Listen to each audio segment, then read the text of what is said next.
이제 오늘은 이 말씀을 중심으로 해서 본질적인 것을 위하여 비본질적인 것을 양보하라, 그런 주제로 말씀을 전하겠습니다. 우리가 이제 신앙생활을 하는데, 우리가 신앙생활하는 환경이 이렇게 다 믿는 환경은 아니죠. 예를 들어서 이제 가정에서도 나 혼자 믿을 수도 있고, 뭐 어떤 가정은 다 믿는 가정일 수 있습니다.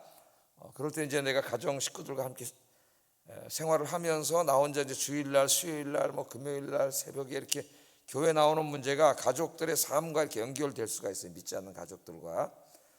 또 이제 가족은 뭐 다 믿는 가족이라 할지라도, 또 오늘 이제 직장에 나가면 직장은 뭐 100% 다 믿는 사람들은 아니죠. 이제 불신 사회 속인데, 함께 생활하면서 내가 신앙의 본질을 지켜 나가는 데 있어서 함께 무슨 직장 생활이나 사업을 하거나 이러는데 얽혀 있을 수 있습니다. 이런 가운데 우리가 어떻게 신앙을 지킬 뿐만 아니라 그 믿지 않는 그 가족, 그 사람을 하나님께로 인도할 수 있는가 하는 것에 대한 이 지혜를 우리에게 주는 말씀이 오늘 본문 말씀이에요. 그래서 제목이 본질적인 것을 위하여, 하나님을 위하여 비본질적인 것, 그냥 나머지 그냥 좀 사소한 일들은 양보하며 살아야 된다, 그런 말입니다. 양보하라 정해봤습니다. 오늘 본문은 이제 요셉과 그 형제들이 아버지 야곱의 장례를 치르는 그런 이야기입니다. 요셉은 아버지의 유언에 따라 아버지 야곱을 애굽에 매장하지 아니하고 어디다 매장하려고 그래요. 지금 약속의 땅, 하나님 주시겠다고 약속했지만 아직은 아무것도 없죠. 자기 아브라함 때 사놓은 그 막베라 굴밖에 없는데 거기에 이제 매장하려고 하는데 쉬운 일이 아니에요, 이게. 왜냐하면 지금 자기는 애굽의 총리지 않습니까? 가나안 땅은 애굽 국경 바깥에 저쪽에 있는 곳이잖아요. 근데 애굽의 왕 다음에 가는 총리가 자기 아버지 장례를 치르고 그 신을 애굽 바깥에 다른 나라에 갔다가 매장한다고 하는 것은, 그것은 왕에게 굉장히 오해를 살 수가 있어요. 그러니까 이걸 다 어떻게 얘기하고 설득하고 이래가지고 그것을 이루어내기가 쉬운 일이 아니에요. 자기가 위험해질 수도 있기 때문에 이거 내가 아버님을 괜히 거기 가서 이렇게 매장했다가는 내가 큰 위험을 당할 수도 있겠다, 그래서 안 할 수도 있는 일인데, 오늘 본문에 보면은 요셉이 최선을 다해서 그 일을 이룹니다. 어떻게든지 이루어가지고 애굽 왕을 설득해서 하나님 약속의 땅에 가가지고 거기서 장례를 치르는 장면이 오늘 본문의 내용이에요. 이 요셉이 하나님의 말씀을 믿었기 때문에, 그 가나안 땅을 주시겠다고 하는 하나님의 말씀을 믿었고, 그 말씀을 아버지로부터 여러 번 다시 또 들었고 부탁을 받았고, 단지 아버지의 말씀이기 때문만이 아니라 하나님의 약속이기 때문에 요셉이 이 일을 지금 애를 쓰면서 이 일을 잘 감당하고 있습니다. 그래서 우리가 불신사회 속에서 우리의 신앙을 지키고 또 나와 함께 생활하고 살아가고 있는 그 사람을 하나님께로 전도하기 위해서 우리가 어떻게 믿음으로 지혜롭게 살 수 있는가, 본문을 통해서 좀 잠깐 생각해 보겠습니다. 자, 먼저 이제 야곱이 드디어 죽었어요. 147세를 살고 죽었는데 오래 살았죠. 147살. 지금은 뭐 147살 사는 사람 본 적은 없는 것 같습니다. 자, 아버지가 이제 돌아가시니까 오늘 본문 시작이 어떻게 되냐면은 요셉이 아버지 얼굴에 굽으려 아버지를 안고 울면서 입을 맞췄다, 그런 내용이 나오죠. 1절 한번 읽어보겠습니다. 시작.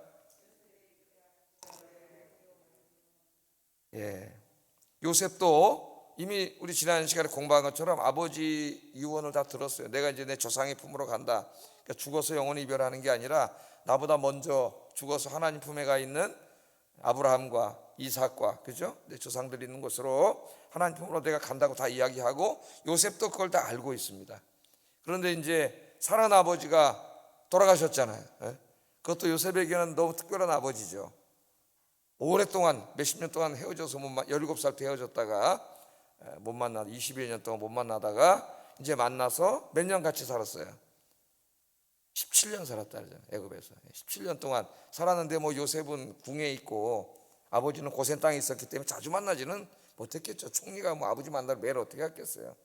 소식 전하고 가끔 한번 갔을까 뭐 이렇게 했을 텐데, 이제 이 아버지가 돌아가시니까 너무 슬퍼가지고 아버지를 안고 입을 맞추면서 그렇게 울었다, 그렇게 이야기하고 있습니다. 오늘도 우리가 이제 예배 마치고 고 이석복 권사님 장례 예배를 치르게 되는데, 어머니가 이제 천국 갔다는 거 다 알죠, 믿음으로. 그러나 다시는 그 어머니를 볼 수 없기 때문에 이 땅에 사는 동안은 슬픈 거죠.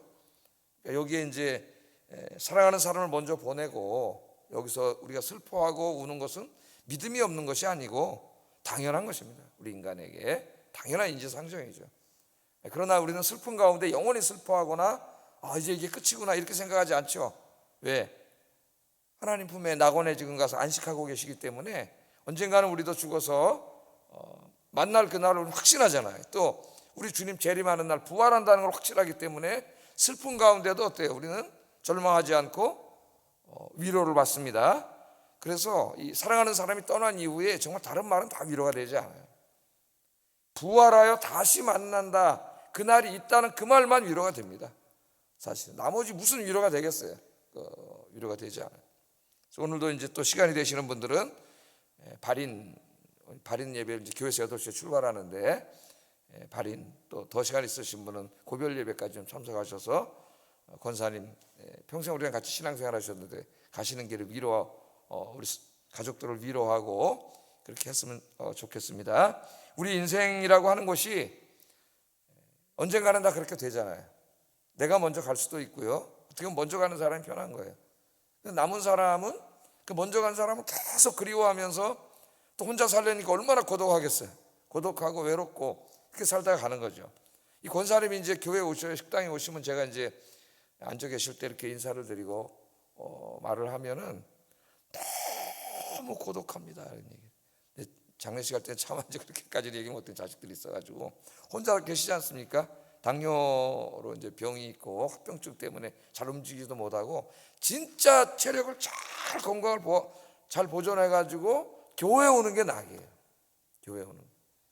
우리 얼마 전에 돌아가신 또 우리 조 집사님도 그 아드님 조선도 집사님 저한테 그러는데 정말 일주일에 한 번 딱 외출하셨대요. 97세셨는데 그게 뭐냐면 교회 가는 날, 주일날. 그날을 그렇게 기다렸고 교회 가는 날을 그렇게 기뻐하셨대요. 근데 코로나 때문에 이제 그 조금 교회 못 나오실 때 너무 힘들어하셨다 그러더라고요. 그래서 나는 그분 집사님이 이렇게 오셔서 예배 드릴 때 저 뒤에 앉으시는데 설교를 너무 잘 들으세요. 그분은 제가 알잖아요. 맨 처음에 제가 여기 와가지고 신방 갔을 때는 철저하게 예수 믿는 분이 아니었습니다. 신방하면 그냥 나가서 들어오시지도 않으시고 그러던 분이었는데 이제 아드님 먼저 보내시고 난 또 아드님 먼저 가셔가지고 이분이 이제 영원히 교회 안 나오실 줄 알았어요. 그랬더니 이분이 그때 우리 성도님들이 보여준 사랑에 감동해서 그때부터 신앙생활을 하기 시작하셔가지고 그렇게 주의를 사모하는지 몰랐어요. 근데 이 예배드리는 태도를 보면 다 알거든요. 제가 그 예배를 너무 잘 드렸어요. 앉아서 딱 말씀을 듣고 가시죠. 이제 천국 가셨으니까 저 언젠가 또 천국에 가서 만날 줄 믿습니다. 그래서 딱 가요. 너무 고독하다래. 그래서 가족하고 사는 사람은 덜해요. 근데 이제 대부분 혼자 사시잖아요. 혼자 살면은 굉장히 어려워요. 또 부부가 함께 이렇게 있으면 좀 괜찮은데 이제 한 사람이 먼저 가고 한 사람 남으면 너무 고독하고 힘들고 외로운 거죠. 힘은 점점 없어지고 외출도 잘 못하고 나갈 힘도 없고 그럼 가만 갇혀 있어야 됩니다. 그냥 방에 감옥 아닌 감옥에 있어야 되고 그 뭐 할 수 있는 게 뭐 있어요? 노인이 할 수 있는 게 별로 없어요. 우리나라 이제 다 디지털화되고 그래가지고 뭐 은행에 가야 되는데 그거 어떻게 가야 힘들어가지고 그런 이제 안타까운 일들이 자꾸 이렇게 벌어지고 있죠. 이게 남의 얘기가 아니라 우리 누구에게나 닥쳐오는 일이고 그렇게 하다가 이제 남은 사람도 결국은 떠나서 하나님 품에 가는데 그래도 우리는 얼마나 감사합니까? 이게 다 끝이 아니고 잠깐이고 이제 내가 이 세상 떠나면 육신은 부활할 그날까지 장례 절차를 치르겠지만 생명의 본질은 영원한 낙원에 가서 하나님 품에 영원히 살게 되는 줄로 믿습니다. 그러나 남은 사람은 슬픔과 그리움이죠. 인간이 죄를 지은 이후에 찾아온 게 죽음이에요. 죽음. 그러나 우리가 죄 사함 받고 구원받으면 이 죽음의 권세를 극복하고 부활하여 영생을 얻게 되는 거예요. 이 영생의 소망을 갖고 위로받고 사시는 여러분 되길 주의 이름으로 축복합니다. 그래서 사도 바울이 데살로니가전서 4장에서 뭐라 그랬어요? 사랑하는 사람을 먼저 떠나보내고 슬퍼하고 애통하고 우는 사람들에게 이 부활에 대해서 얘기해 주면서 이 말로 서로 위로하라. 그 위로가 그 말밖에 위로가 되지가 않아요. 그래서 제가 설교하면 주로 여기다 방점을 두고 설교를 합니다. 이 말로 서로 위로하라고 주님이 그랬으니 여러분 이 부활의 말로 천국에 대한 소망으로 위로하기를 주의 이름으로 축복합니다. 자, 요셉이 이제 이렇게 아버지 끌어안고 슬픔을 눈물 흘리고 그렇게 한 이후에 장례식을 치러야 되잖아요. 정신을 차리고 이제 장례식을 치르는데, 오늘 이제 그 장례식을 어떻게 치렀나 보면 애굽식으로 다 치릅니다. 애굽식으로. 그래서 애굽의 고위층들은 죽은 후에 어떻게 해요? 미라로 만들죠. 미라로 만듭니다. 그래서 이제 시신을 어떻게 해요? 시신을 이렇게 사람이 죽으면은 그 안에 있는 뇌 안에 있는 거 다 끄집어내고, 내장 같은 거 다 끄집어내고, 거기를 향료로 이제 다 이렇게 향료로 집어넣어요. 그다음에 질산칼슘으로 이제 다 이렇게 몸을 적시고, 마지막에는 몸 전체로 붕대로, 여러분 잘 알잖아요. 붕대로 이제 탁 이렇게 감는 게 이제 미라로 만드는 거죠. 이제 물론 거기에는 그들의 그 종교적인 의미가 상당히 있습니다. 그런데 오늘 이제 요셉은 일을 하는데 종교적인 의미는 없어요. 요셉에게는 의사들을 불러다가 과학적으로 이 시신이 이제 그 애굽인들처럼 썩지 않게 하기 위해서 의사들을 불러다 했다는 걸 알 수가 있습니다. 그걸로 우리가 좀 기억해 두는 게 중요해요. 자, 성경에 의하면 이 미라를 만드는데 40일이 걸렸다 그랬어요. 뭐 어떻게 하는지는 잘 정확하게 모르겠지만은 상당히 긴 기간 동안 하는 것 같습니다. 40일이 걸렸고, 그 다음에 애굽인들이 이제 사람이 죽으면 곡하는 기일이 70일이에요. 70일 동안 이제 이 곡을 했습니다. 자, 이게 몇 절에 나오냐면은 2절 3절 한번 읽어보겠습니다. 2절 3절 한번 읽어보겠습니다. 시작.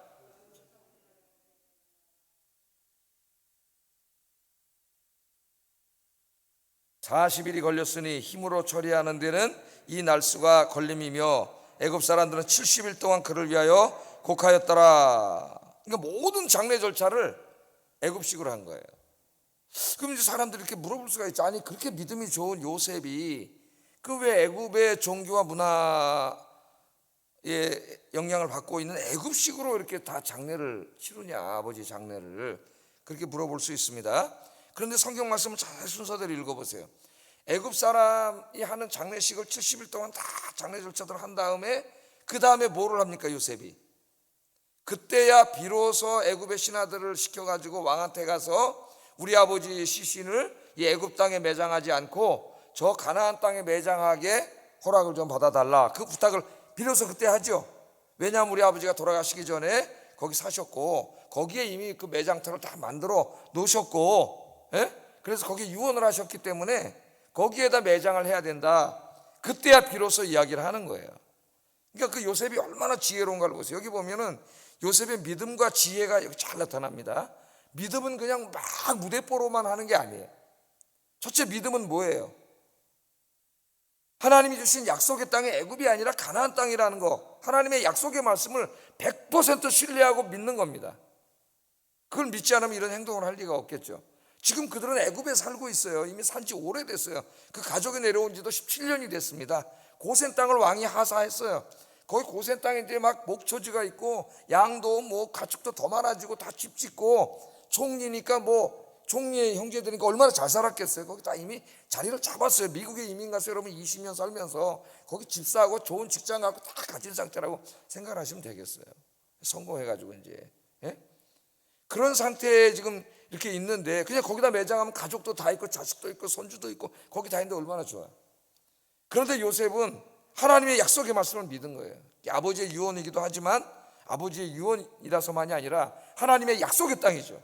하나님이 그 땅을 주신다. 언젠가는 여기 있는 모든 식구들도 하나님 가라 그러면 이거 다 버리고 가야 된다는 것을 요셉은 알고 있습니다.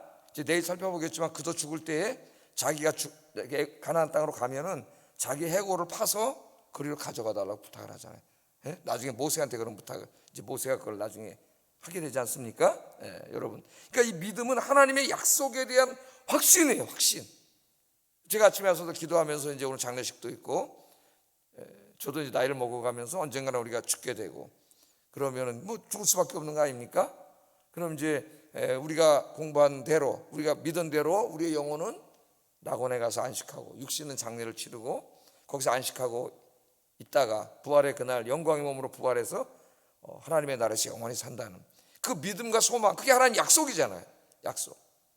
오늘 요셉은 이걸 조금도 흔들리지 않게 믿고 있는데, 과연 우리는 이 약속의 말씀에 대한 신앙이 어느 정도인가? 그걸 금방 알 수가 있어요. 자기가 죽음에 대해서 어떻게 지금 어느 정도인가를 보면 알 수가 있어요. 아니 또 죽음이 두렵고 무섭고 막 그렇다면은 이성으로는 믿지만 그 퍼센테이지로 따지면 그게 얼마 안 되는 거죠. 믿음이 아주 일천한 거죠. 그 여러분도 오늘 요셉처럼 다 아침마다 기도하셔서 이 믿음, 천국에 대한 믿음, 영생에 대한 믿음이 더욱더 확고해져 가지고 100%까지 확고해지는 여러분들에게 주의 이름으로 축복합니다. 그 다음에 이제 지혜로운 사람이 믿음을 수행하는데 무턱대고 가가지고 그냥 장례식은 다 자기들 마음대로 치르고 자기들 방식대로 치르고 왕한테 가서 그냥 나 좀 저기 가서 묻겠습니다 이랬으면 큰일 났을지도 몰라요. 근데 그렇지 않잖아요. 요셉은 이 본질이 뭐예요? 지금 하나님의 약속의 땅에 갔다가 아버지를 장사 지내는 게 본질이에요. 그럼 장례를 어떻게 치르냐 하는 것은 문화적인 것이에요. 단 종교적인 의미가 안 들어가게 의사들을 동원해서 일을 하고 종교 의미는 뺐습니다. 나머지 다 문화적인 것들이에요. 비본질적인 거예요. 그러니까 여기서 자기가 지금 이루어야 되는 건 본질적인 거잖아요. 이 본질적인 것을 이루기 위해서 비본질적인 것은 양보한 거죠.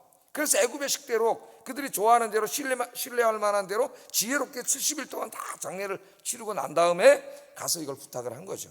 그러니까 뭐 전혀 왕도 의심하지 않고 그랬다니 얼마 그래 갔다 오너라 그러고 허락을 해준 거예요. 허락을 해서 이제 가서 거기서 장례를 치르고 돌아오지 않습니까? 그러니까 여기에는 요셉은 믿음이 굉장히 좋은 사람이면서 그 믿음을 이루어 나가는 데 있어서 굉장히 지혜로운 사람이다. 그래서 성경은 믿음도 강조하지만 지혜도 강조해요. 뱀같이 지혜로워라 했죠. 비둘기같이 순결하고 뱀처럼 지혜로워라. 뱀이 긍정적으로 쓰인 유일한 말씀일 겁니다. 비둘기처럼 순결하고 뱀처럼 지혜로워야 돼. 이 어둠의 세상 속에 살아가면서 제가 이제 그 군 생활할 때 굉장히 오래된 일이지만은 군 생활할 때 이제 보면은 주일날 교회 가잖아요. 수요일날 또 교회 가요. 주일 수요일은 교회 가야 되는데 수요일날 뭐 교회 가는 애들은 이렇게 거의 없죠. 군대에서 잘 못 가고 쫄병 때는 진짜 가기가 어려워요. 왜냐하면 주일날 작업을 할 때가 많습니다. 작업을. 그럼 아침에 밥 먹고 와가지고 교회 가는 시간 작업을 해요. 그 작업을 하면 나머지는 다 나가서 일해야 되잖아요. 주일날 쉬지도 못하고. 근데 안 믿는 사람이 볼 땐 교회 가는 건 뭐야? 가서 쉬는 거야. 앉아가지고 일할 때 가서 2시간 쉬다 오는 거예요. 근데 쫄병이 어떻게 고참들이 다 가서 일하고 있는데 가서 교회 가겠습니다를 어떻게 그 간부한테 가서 어떻게 다 일하는데 교회 가겠다 그러냐 말이에요. 그래서 제가 GOP에 있을 때는 GOP에 이제 쫄병 때 있었는데 2시에 예배를 드렸어요. 군목이 이제 바깥에 그 이제 페바 지역이라 그러는데 거기 다 이제 예배 드리고 마지막에 이제 초청 안쪽 들어와가지고 이제 GOP에 있는 군인들 예배를 드리는데 2시에 드렸어요. 그래서 이제 예배를 이렇게 갔는데 2시에 딱 밥 먹고 뭘 하는 축구를 해. 축구를 제가 말씀드렸잖아요. 축구를 하는데 또 제가 등신 잡기는 축구를 잘해요. 그때 날라다녔어요 진짜로. 그러니까 딱 하면 축구해야 돼. 야 오늘 알파포대랑 축구 있으니까 옷 갈아입어. 딱 근데 교회 가려고 지금 딱 차렸는데 축구를 옷 갈아입어. 그 당시에 구타가 심할 때이기 때문에 병장이 그것도 어떡하지 순간 겁이 나더라고. 근데 그때 딱 다니엘, 사드락, 메삭, 아벳느고가 딱 생각나더라고요. 에이 죽으면 죽으리라고. 교회 가겠습니다. 몇 대 맞았어요. 이 새끼 봐라. 몇 대 딱 맞았어. 네 맘대로 해 그러더라고. 네 맘대로 하라는 게 교회 가라는 얘기가 아니잖아요. 그랬더니 밑에 있는 상병 짝대기 3개 애들이 깜짝 놀란 거예요. 왜냐하면 이제 쫄병 교육 못 시켰다고 지네가 죽어 터지게 생겼거든. 그러니까 가버렸어요. 그냥 에이, 모르겠다. 나도 이등병 때 가버렸어요. 나도 그 배짱이 어디서 나왔는지 모르겠어요. 그냥 가버렸어요. 그냥. 그래서 예배드리고 왔어요. 근데 이제 그 다음날 죽을 줄 알았어요. 이제 그랬더니 이상하게 그 다음날부터 그 일로 인해서 그 밑에 상병이 맞은 일도 없고 그 다음날부터 나를 이제 기독교 환자 취급하면서 이렇게 인정을 해주더라고. 인정을. 그래갖고 주일날 이제 작업 딱 할 때에 야 오늘 차창모 형제라 그래. 저보고 차창모 형제만 교회 가. 나머지는 평일날 뭐 그냥 담배도 피고 술도 먹고 저 새끼들 다 나이롱은 놀러 간다는 거예요. 교회 가지 말래. 저는 보내줘요. 그 수요일날도 제가 가는데 수요일날 또 작업합니다. 밤 늦게까지 막 헤드라이트 켜놓고 작업을 해요. 막 이제 나도 막 작업을 하는데 교회 가잖아. 수요 예배도 철저히 지켰으니까 청년 때부터. 그래서 또 딱 가서 이제 필승 교회 갔다 오겠습니다. 근데 인정을 해주기 때문에 보내주고 어떨 때는 작업하다가 수요일인지 잊어먹고 막 일할 때도 있었어요. 그럼 고참들이 이 새끼 이제 타락했네 이거 교회 안 가냐? 그래가지고 교회 갔다 오고. 그러니까 한번 그러니까 그 인정을 해주더라고요. 근데 그렇다고 내가 막 간 게 아니에요. 뭐 이제 예를 들어 수요일이 되면 교회 갔다 와야 되니까 저는 밥 일찍 먹고 딱 내려와가지고 고참 들고 워커 다 닦아놓고 청소 다 해놓고 아무 문제가 우리 군대에 아무 문제가 포반이라 그러는데 전 포병이니까 아무 문제가 없이 싹 해놓고 이제 딱 고참한테 가서 교수님 교회 갔다 오겠습니다. 그럼 쑥 쳐다본다고 깨끗하잖아요. 갔다 와 그런다고. 그러니까 내가 이렇게 신앙생활을 지키기 위해서는 정말 다른 데 있어서 다 양보하고 뭐 정말 잘해야 돼요. 군대에서 안 믿는 사람들과 같이 생활해야 되니까. 보내줘요. 아무 문제가 없어요. 그때 제가 그런 것들을 약간 이제 체험하게 됐는데 이게 마찬가지인 것 같아요. 집에서도 이제 나 혼자 신앙생활할 때 안 믿는 가족들 주일날 나 혼자 뭐 남편일 수도 있고 아내일 수도 있는데 교회 오면은 당연히 좋지 않을 거예요. 그렇기 때문에 내가 신앙생활을 안 믿는 사회 속에서 잘하기 위해서는 나머지 시간에 굉장히 지혜롭게 해야죠. 잘해야 되죠. 그래서 성경에도 고린도전서 7장 14절에 이런 말씀이 있습니다. 한번 읽어보겠습니다. 시작.